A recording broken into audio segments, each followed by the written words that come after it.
তাপসী গো Bengal meet California চ্যানেলের সবাইকে স্বাগত জানাই। আজকে আমি এখানে একটা ব্রেন্টউড বলে জায়গাতে একটা ফার্মিংয়ে এসেছি। এখানে অ্যাপ্রিকট চাষ হয় খুব। এসব চারিদিকে খালি ক্ষেত, আর এই দূরে মাউন্ট ডাবলো পাহাড় দেখা যাচ্ছে। এই চারিদিকে এখানে চাষ হয় অ্যাপ্রিকট, কোথাও পিচ, কোথাও চেরি। সো এখানে সব ফার্মিং, চারিদিকে এগ্রিকালচার।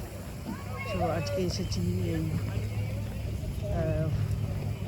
অ্যাপ্রিকট তুলতে। আপনাদের দেখাবো আবার নিয়ে গিয়ে কোথায় অ্যাপ্রিকটই হচ্ছে। এখানে সমস্ত তুলে এখানে বোধহয় ওজন করতে হবে।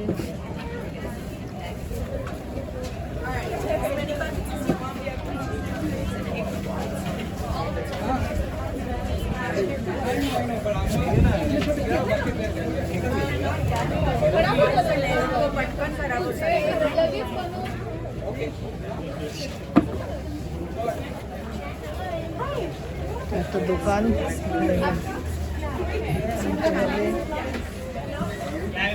চেরিও পাওয়া যাচ্ছে। ফার্মিংয়ের দোকান এখানে সব বিক্রিও করছে। খুব সুন্দর দেখুন। এখন রাখছি, আবার আরেকটা ভিডিওতে খুব শীঘ্রই দেখাবো।